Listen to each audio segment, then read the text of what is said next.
Well, hello. Welcome to the cellar. Day 23 of our social isolation or distancing, whatever it is. We've been out of the house a total of 3 times. Today, however, we did figure out how to hook up Zoom and got to see our grandbabies. So that was good.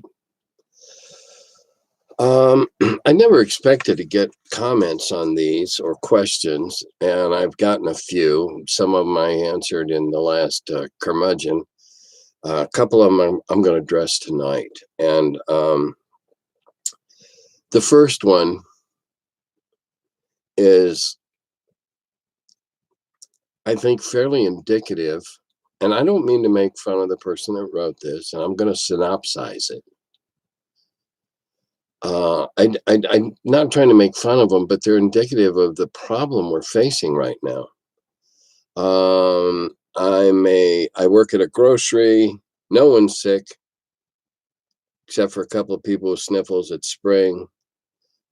Supposedly, there are 110 people in this county who are sick. I feel bad saying that, but medical martial law is bullshit. It's still martial law. I live in the 8th most populated state, known as sick to death. Well, actually, yesterday in a 24-hour 500 people in the city of New York were sick to death. I saw a meme on Facebook today. Having states like Oklahoma not sheltering in place is like having a pissing part in the swimming pool. Doesn't work. There's a reason that smart people, smarter than you, smarter than me, are telling us we need to do this. We had a tornado and felt an earthquake yesterday, not to mention rapid weather changes like all 4 seasons in one day.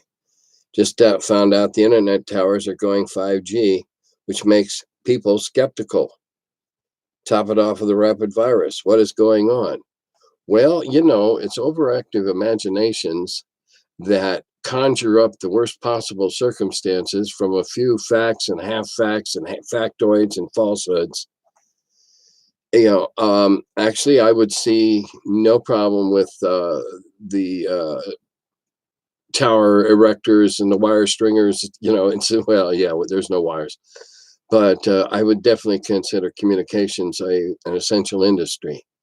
And we were already engaged in conversions, and there's no reason not to, especially with the increased traffic on the internet. Most of the churches in my denomination have already closed. Video matins. Good. I noticed something. It seems as though all my friends who are ministers or priests in what would be considered the mainstream denominations are all pretty much doing the same thing. There's a few idiots, but for the most part, it seems to me that most of what I've seen are these one-off mega churches and semi-denominational churches that are defying.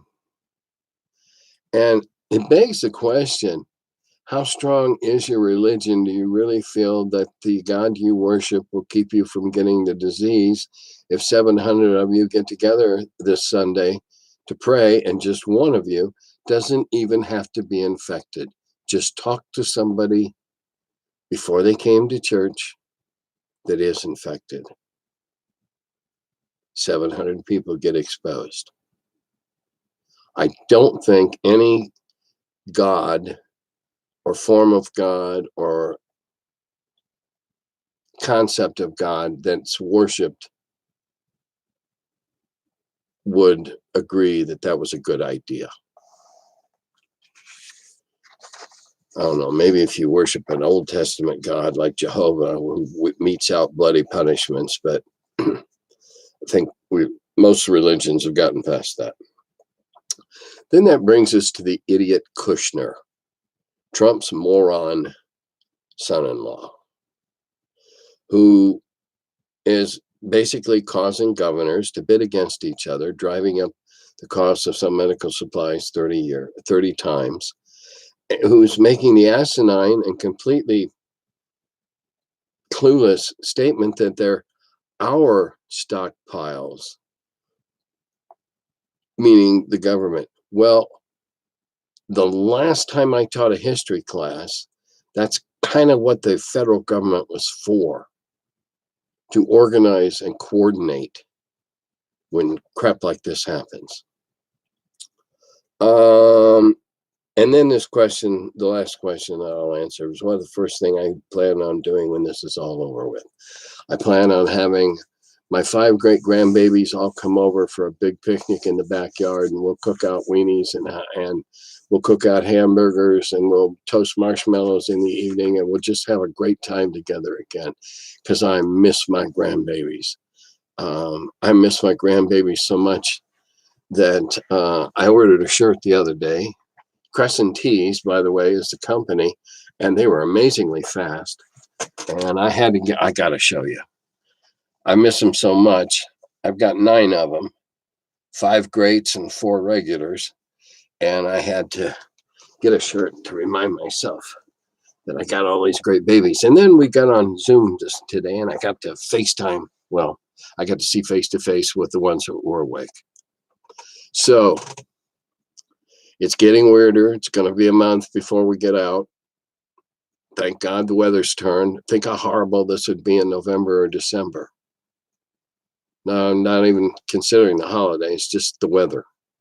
So at least we have outdoors. Hang in there. Follow the rules.